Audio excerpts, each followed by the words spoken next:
Hey guys, welcome to Mike It Yourself. Today's video, we're going to lower the Fat Boy.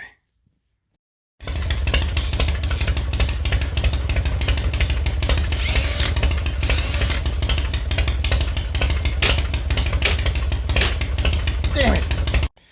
Alright guys, so like I said, we're going to lower the Fat Boy. I'm not doing the air suspension. Right now, the rear rim and tire is a 16-inch. So that's the stock that was on this bike when I got it. I believe 16 inches is the stock for the Fat Boy just in general. I don't have any plans to upgrade that to an 18, or at least no time in the near future. So in the meantime, what I want to do is just lower that rear a bit because it sits kind of high. What I'm going to do is I'm going to replace that eye bolt there with some eye bolts that I'm getting. I bought them off of Amazon. They lower your bike 1 to 2 inches. They're adjustable, so that's what makes it where you can do the 1 and 2 inches. In order to remove or to install those, you have to remove the shock from the bike. So both shocks, there's 2 on the Evos. I think on the new, I forget what models, maybe it's 2017 and up, but they went to like a single shock instead. But on mine, it's 2. So you've got a bolt that's there. I've already got that one pulled out. And then a forward bolt. So I've got to pull that out. And then I should be able to drop that shock out, and we'll take a look at it once it's off the bike. All right, guys. So we got the shocks out. I labeled them. Don't know if it's necessary, but just to make sure I put them back in the right spot, I went ahead and did that. I also measured them just to make sure they were exactly the same length.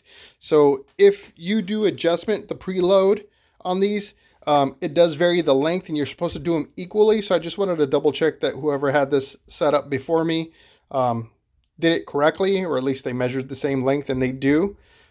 So what I need to do now at this point is I don't have a press. So I'm going to see if I can find somebody who's willing to collapse these for me so I can swap out these ends. I should have the new ones in tomorrow, and so I'll be able to show those to you. In the meantime, I'm going to call up some places to see who will hook me up. Hopefully it's going to be relatively cheap because it literally is just compressing it, pulling out the little clip here. So there's a clip that's in here that retains this in place, swapping these out, and then putting it back together. So you're looking at maybe, I don't know, a 30-minute job, 45 probably, if you've got the right tools. Unfortunately, I don't have the right tools right now, so I'm going to have to rely on somebody else to help me to do this. So I'll get back to you as soon as I get the parts in. All right, guys, so we got our shocks back. I took it to a local shop here in El Cajon, California. If you're in the area, in the San Diego area, Performance Chopper in El Cajon, they are an amazing shop. They do great work. I've taken my softail to them before. They figured out some issues I've had with it, and they were able to knock this out pretty quick for me, and they got me taken care of, man. Talk you through kind of installation, make sure you know what you're doing, make sure that, you know, you're not going to put yourself in any kind of danger. So they look out for you, right? They go the extra mile. So if you're in the area, I highly recommend them.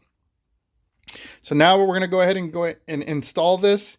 What we're going to do is do the forward part first, and then we'll do the aft portion of this second. And the reason for that is because we're going to need to adjust these, right? So we'll adjust them out to figure out where we want the bike to sit. And what is going to be very important is that we ensure that the distance that we adjust this matches, right? So you want to be, I think they were saying about 1/10 of an inch or so, you know, as far as a difference. No more than that, because once you do that, then you're going to start putting stress on the cam. Things will not move equally, and when that happens, you've got torsion, you got all these other factors that go into play.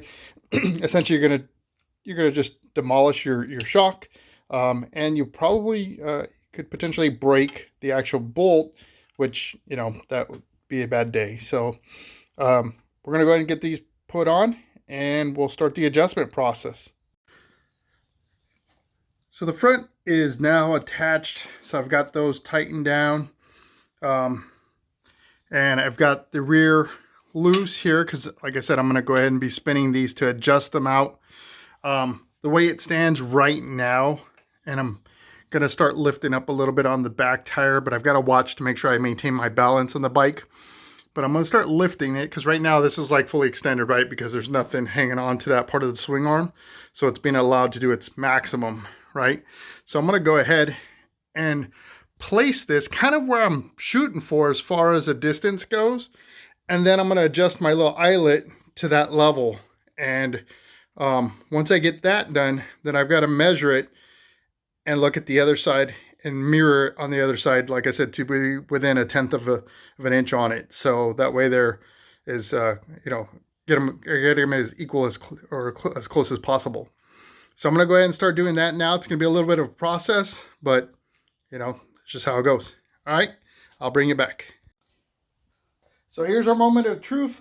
I've got both on, adjusted, measured, to ensure that they're as close as I could possibly get them to one another.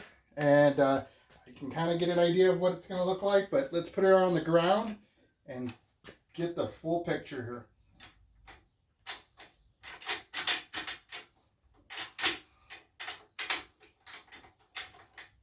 Of course, if you have one of these jacks from Harbor Freight, I'm sure you dig how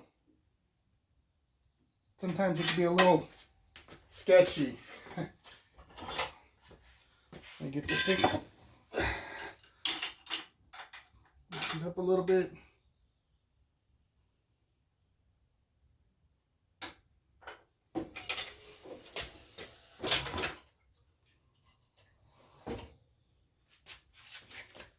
Get that one down a lot faster than I was playing in, that's for sure. All right, so I can tell right off the bat this is way lower than I was expecting because I can't even get my jack now from underneath the bike. So what I'm going to have to do is use my scissor jack to get up under there, lift it up just enough where I can pull out the floor jack here. So let me get this back up here.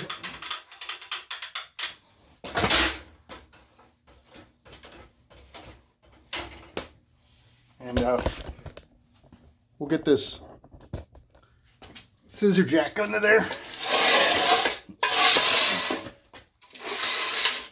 Just enough so we can pull out our floor jack.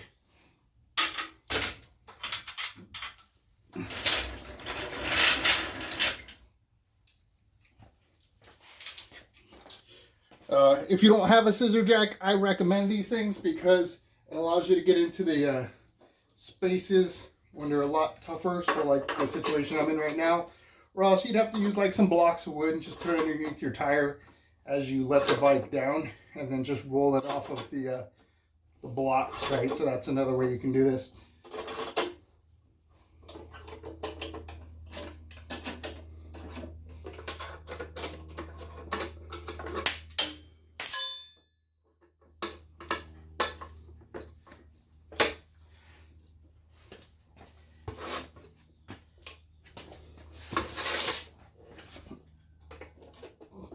So guys, I'm telling you, right now, even the scissor jack is getting caught up.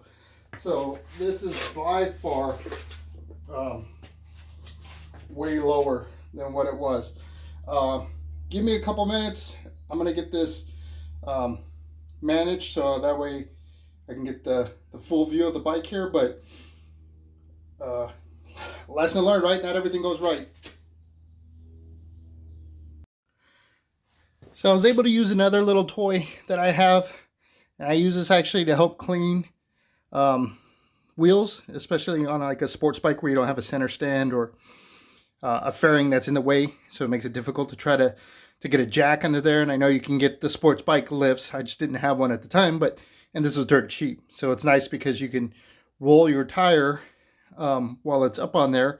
And then as needed, you can remove it. So I'm going to go ahead and roll the softail off of the stand.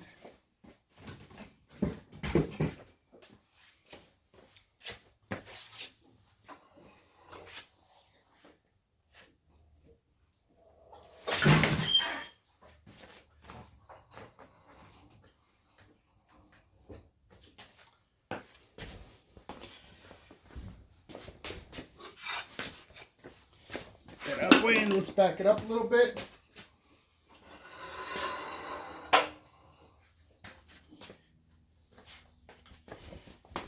And as you can see, this thing is pretty dropped. Now, the black tire and the fender kind of blend in a little bit, but I used to be able to see the top of the tire, and I'll reference an old picture, and now I can't see it anymore, right? So this thing is dramatically dropped.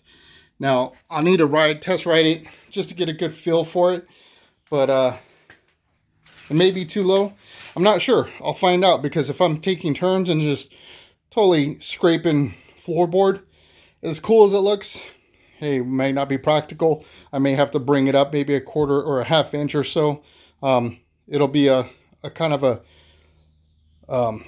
learn as you go game. But overall, I think it looks amazing. Let's take this thing outside so you can get a better look. All right, guys, so here it is outside. Let me know what you think. Too low, just right. I've got about 5 inches of clearance when it stood straight up.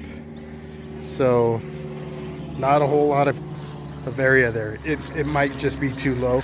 I don't know. I'm gonna have to ride it around and see how it feels, and then decide whether or not I'm gonna lift it up again. But overall, the project was relatively easy to do. Like I said, if you don't have a hydraulic press, you're gonna have to take your shocks somewhere else to get done.